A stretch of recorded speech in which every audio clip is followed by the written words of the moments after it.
Uh, would you mind telling us a little bit about your background? Sure. What in specific are you looking to know? Like your wrestling or anything about your background? Okay. Well, I started in 1991.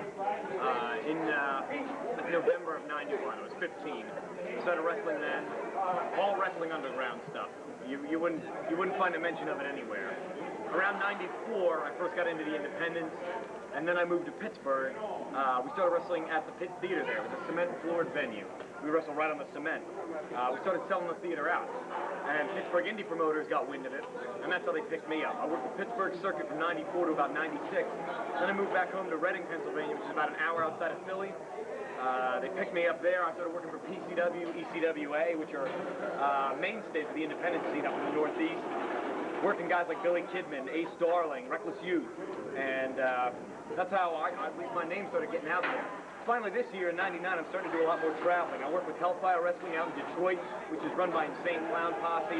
I come here for, I come all the way down to Tampa, which is quite a haul for IPW Hardcore. I do Mid-South Pro Wrestling in Texas, IWU in Atlanta. I do Alabama, South Carolina. What the heck's up in Connecticut? New England Wrestling in Connecticut. Something in Rhode Island, in New Jersey. I can't even keep track of it. I did shoot fighting for a while, too. I don't do that anymore, though. That got to be...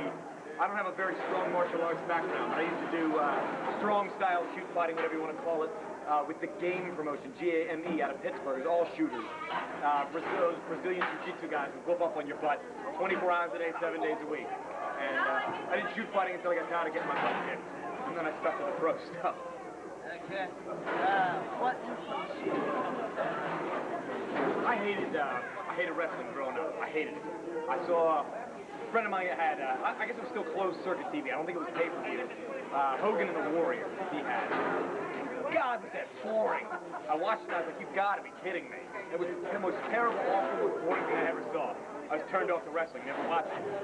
One night in 1990, I was flipping through, and I caught WCW when they had brought Jushin Liger over. He fought Brian Pillman here in the States on 3 occasions, and I was fortunate enough to see one on TV. And Liger is the antithesis of the Ultimate Warrior. The Warrior who's stupid and plotting and boring and unwatchable, and Liger who's beautiful and graceful and artistic in the air. You couldn't have two more polarized opposites, and I saw Liger and I said, that's what I want to do. I don't want to wear the idiotic face paint and tassels around my arms, and all I can do is a clothesline and a shoulder tackle. I want to be like that guy, Jushin Liger. When the time came to pick a ring name, they said, take something that means something to you, and I took Lightning as a tribute to his Thunder nickname. It's been Liger. He's the most inspirational in my career, the most influential. He's the best in the world. How was that for a rant? Since breaking into the business, what do you consider your biggest achievement to this date? Probably the biggest night for me in wrestling was in July of '98 up at Steel City Wrestling. We had a three-way dance for the junior title up there, kind of like we had tonight, but no forklift. And it was Christian York, who was the champion at the time, Reckless Youth, and myself. And I wound up pinning both Christian and Reckless in order to win the title. And that was an accomplishment in itself. Pin Reckless Youth, everyone knows. He's number 50 in the PWI 500. Talent-wise, he's light years ahead of guys who have much bigger positions in this business. He can circle around 90% of the guys in the Fed and in WCW. That's not a joke and that's not a rib. There's nobody more talented than Reckless Youth on the independent scene. And to beat him meant so much to me, and the crowd was responsive. The crowd appreciated our effort. And it's so rare that you can go out there and give 110% of yourself and put your heart into a match, and the crowd, it was like you farted in church. They couldn't care, Well, that night in particular, they really cared, and that meant a lot to me. Not just to beat Reckless, but the audience appreciated what we did. Out of the promotions that you've worked with so far, which has been the best and the worst? I'll answer the second part first. The worst promotion I ever worked for is based in Pittsburgh. It's called United States Championship Wrestling, and it's run by a guy who we call $5 Sal. And you go out there and you kill yourself, you die. You do 15 planches, topes, you die, you spine shoot out your butt, you'd be a bloody mess, you'd come back, and swarthy Sal, $5 Sal, would wad up a $5 bill in his hand, and he'd say, thank you, brother, for coming in from the other end of the state. I'm having a little trouble taking care of you tonight. And you think, okay, maybe it'll be a 20, and you get out of your car, and it takes 5 hours for me to drive you when they promote. And I'd unroll this sweaty little bill, and it'd be an Abraham Lincoln, a $5 bill, and I would think, this is the worst. But that's what you had to do to break in, you know, you had to put up with that crap. And we did that for like a year. But the best promotion, that varies. I mean, I appreciate what they've done for me here in IPW Hardcore. They brought me a long, long way, you know, on a gamble. They didn't know. I mean, I could have been the worst guy or the best guy. But they had faith in me, and that meant a lot to me. Steel City fans are super appreciative of me, and I love them to death for that. PCW fans are fantastic. I had some of the best work of my career is in PCW. There's a lot more groups I like working for than that I dislike, you know? I guess I wouldn't be doing it otherwise. Yeah. Okay, if you were to compare your in-ring style to one or more of the well-known wrestlers, who would you compare it to? That's a good question. When people ask me who influenced my style most, there's four guys, I think. The first, Tiger Mask, Satoru Sayama. You can't use the expression poetry in motion and mean anyone other than him. If you ever wanted to watch one wrestling match to convince you that you're a wrestling fan, you need to watch Tiger Mask. Tiger Mask #1, he was only around for 2 years, from like 81 to 83, but God love him. Jushin Liger, obviously. I took a lot from Ray Jr. before he got so watered down in WCW.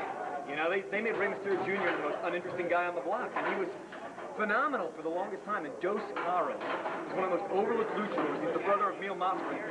God love the guy. He's 60 years old, and that guy can go better on the mat than anybody. People talk Bret Hart, Kurt Hennig. Oh, they're mat technicians. Kiss my rear end. Watch Dos Caras. There is no one better on the mat than that 60-year-old man. He's phenomenal. Somewhere in between Tiger Mask and Liger and Ray Jr. and Dos Caras is where I like to think I am. You know? But you'll be the judge of that. Knowing that you frequent the internet, what is your opinion on the effect of the internet for wrestling? I've had both good and bad experiences with the internet. I had an experience not long ago where someone put terrible comments about a promoter named Les Thatcher and basically signed my name to it. And I had a world of trouble trying to clear that up. I mean, that was a nightmare for me. On the other hand, it puts the word out. I mean, guys like you would never ever hear of a guy like me if it weren't for things like the internet, you know, and God bless like the After Mags for putting my name out there. But the internet has made wrestling, independent wrestling, national. You can follow a guy who works in Pennsylvania when you live in Florida. And you can live in California and follow a guy who works only in Canada. That's the beauty of it. It's got its upside and its downside. And it's tough to say I love it, I hate it, you just take it for what it is. Okay. Knowing that you write a column for one of the London publishing magazines, what is your opinion on the internet? Well, internet sheets, it's the same kind of thing. You're going to have good ones, you're going to have bad ones. You're going to have guys who will say anything to draw attention, you know, to their sheet. And you have guys who are committed to honest journalism and wrestling, and what a forgotten concept that's become. Everyone is different. It's impossible, I think, to stereotype or generalize. You can, for every good one, there's a bad one. You take the good with the bad. Okay. Out of the guys that you have wrestled so far, who in your There are a lot of guys who are super talented. You got to mention Reckless Youth on top of the pile, always. Dirty Don Montoya doesn't get half the press that either Reckless or I do, and that guy's phenomenal. There's no big man that can touch him. People talk Vader, people talk Bam Bam Bigelow. Forget it. Watch Don Montoya. There's nobody like him. He's fantastic.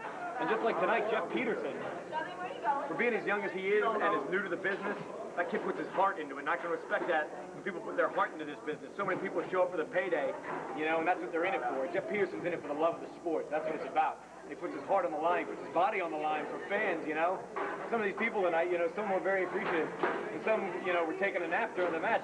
I think keeps Jeff from killing himself. God bless Jeff Peterson for doing what he does. You know, Jet Jaguar puts it all on the line for these people. Everywhere I go, I meet somebody new who's fantastic. I think I'll always put Records on top of the list. Where do you see yourself in 5 years? 5 years, God willing, Japan. If someone called me tomorrow and said, come work in Japan, never work in the United States again, I would think the heavens opened and God smiled on Mike Quackenbush. Send me to Japan, send me to New Japan, send me to Michinoku Pro, send me anywhere but the United States. What I'd like to be, hey, knock that off over there. What I'd like to be in 5 years is like Best of the Super Juniors. In the middle of Tokyo Dome, to come down the aisle of the Tokyo Dome, for them to announce your name and those people respond, they respect you in Japan. To win the respect of Japanese fans means so much more than anything I could ever do in my career. You know, I would drop everything I've got in a heartbeat. I'd sell my house and throw away my car, and I'd be in Japan tomorrow if they'd ask me. If you were in the room with Eric Bischoff, Vince McMahon, and Paul Heyman, I would run out. Oh. okay. What do you got there? No, go ahead. Yeah, if you had an hour to study yourself to do this, what would you say to make them sign you? I don't think I could convince Vince McMahon to sign me, in all honesty. Vince has said himself, he hires TV stars, not wrestling stars. I'm not a TV star. I don't have the look, I don't have the build. I put my heart into this because I love to wrestle. I couldn't get a job with Vince McMahon if I had 10 days of his time on an abandoned island to convince him I was his best friend. Eric Bischoff, I don't think he'd be interested in me either, frankly. I mean, he's got a loaded division. He's got so much talent, you know? I mean, granted that sometimes they don't do the best job with it. They're dripping with talent, you know? I can't even pretend to kid you that I can touch Juventud Guerrera or the new fella they got, Blitzkrieg. Yeah, he's a spot monster, but he's fantastic. I mean, you can't put me in a class with those. In all honesty, you can't. I don't think I could convince Bischoff to give me a shot. Paul Heyman, maybe. He keeps garbage, and by that I mean the garbage style of wrestling. I don't mean garbage. I mean the garbage style of wrestling. He keeps it separate from. He's got Super Crazy and Tajiri. You know, he keeps them separate. He's like, we're gonna let these guys do their thing, and we're gonna let our other guys do their thing. And I think, especially, you know, they have Steve Corino, they have Supernova, guys like that I could work with. There's a chance there. But the other two, I think it'd be hopeless. You know, I'd get them to buy dinner. Is Quackenbush capable of going big time? Not in America. Not realistically. I don't have what it takes to be big time in America. I come here and I look at these guys. You know, there are guys here who are, and by that I mean here in IPW hardcore, there are guys dripping talent. There are guys here with the look, with the build. You know, they can carry the character, they're good on the mic, their work is fantastic. Those are the guys who are going to get the shot in the American big time, you know. They're paying their dues here, and it's going to pay off for them there. But I don't think there's anything I could do to make it to the big time in the United States, you know. And I haven't committed myself. I don't delude myself to think, oh, you know, it's going to be me one day. You know, how can't they get out of the stunner? It's so cheesy. That's not going to be me. You know, that's somebody else's spot. I'll go to Japan or Mexico or wherever. Okay. If you were told that one of the big three would sign you, but you had to ditch your gimmick, what would you do? I don't know about that. A lot of people say, oh, you gotta do what you gotta do to make the money. And I've seen some of the most horrendous, horrible, terrible gimmicks ever, you know. And I think if they said that to me, that would be, I wouldn't even come to the table with that. You know, if we want to change a little of this or a little of that, or make you more of a jerk, or make you a little more of this, you know. But if they're like, hey, look, we got this great gig for you at the Wrestling Mime, or you know, or hey, you could be the wrestling janitor. You know, I've worked too hard. You know, I don't want that for myself. You know, and if some guys, if that's what some guys are after and that's their break, power to them, go for it. But I know that's not what I want for myself. It's for some people, it's not for everyone, and I'm not one of the people that's for it. Have you ever bladed yourself or anyone else? Have I ever? Bladed? Touch yourself?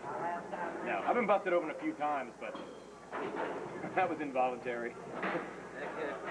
What injuries have you received during your career? From when I started, I've had this shoulder separated once, and this one separated twice. I broke these two fingers. I had, oh my God, what else? 2 cracked ribs, 3 bruised ribs. I fractured my skull in May of '95. I was off for 12 weeks for that. Everything. I broke my nose, if you can break it, I broke it. Ankles, whatever. Have you ever sustained an injury during a match, and how did that match?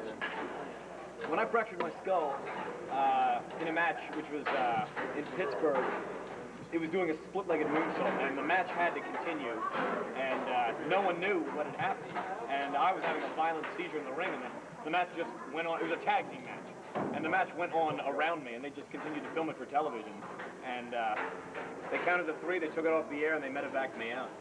I mean, that was it. I saw it on TV. That's the only way I know. Okay. What is your opinion on the state of wrestling today? Wrestling is both stronger and weaker than it's ever been. There's never been more of a buzz for wrestling. The independents are red hot. You couldn't ask for anything more. People in Florida know who I am. That's wrong. I'm nobody. People shouldn't know who I am. Because wrestling's so hot right now, they do, and that's great. It's also bad because for every time you reach an apex in wrestling, you're also going to have the nadir. It's going to rise high and it's going to sink to an equal low. And a lot of people are going to get flushed away from the business when wrestling plummets. That's a shame. You know, like right now in Japan, they're going through a terrible recession. The Asian economy's in the toilet. And Japanese wrestling is like, it's in the toilet. You know, you read Japanese wrestling results, they got 30 people paid in attendance. That's a crying shame. Those are some of the most talented people in the world. And yet you got guys here who can't work their way out of a paper bag who are packing, you know, arenas every Monday night. It's strong. People love it, and it's part of pop culture, and that's great for now. But it's also bad because we're setting up for a very big fall. What is your opinion on East Coast? You mean the indie scene or just... Just indie scene on the East Coast. Indie scene on the East Coast is a strong scene. It's a wonderful scene for me. I learned more on the East Coast than I learned anywhere else. You know, I learned more from alongside guys like Ace Darling and Devin Storm, Reckless Youth, those guys who took me under their wing and showed me, you know, hey, look, what you're doing really is a big load of crap, and it was. You know, I was terrible. I wouldn't tell you tape of my old stuff in good faith. It was rotten. And they taught me so much about it, and they're very mentoring. They're very friendly. You know, they're not. You go some places and people want to comp an attitude with you. You're like, you know, who are you? And they're very. It's like a family up there, and I'm very lucky that a lot of places I go, they're very welcoming. And it's strong. It's strong on the East Coast. It's obviously strong down here. I mean, look at IPW that's running, what, I don't even know, 6 times a month? I mean, that's phenomenal for an independent to do. Indies are good everywhere. They're good on the East Coast and they're good everywhere. Okay. If you had to retire today, what would you be remembered for? Being that skinny jabroni on every freaking show people go to. I don't know. I'd like to be remembered if I retired for being innovative. I would like people to say, you know, that guy always did something new. He always did as much as he could to entertain. You know, I don't think people are going to go, he was the independent legend, or right after Reckless Youth, he was the next best, you know. Maybe they would say that, but that's not what I would want. I would want to be remembered that I always put my heart and I always put my love for the sport first. You know, and it didn't matter if there were 2 people falling asleep out there, one of which being the ring announcer, the other being the ref, or 2,000 people. I always gave it my all. That's what I would want people to remember me for. Thank you for your time. Hey, thanks for talking to me. I You're welcome. hope it doesn't turn out like a shit.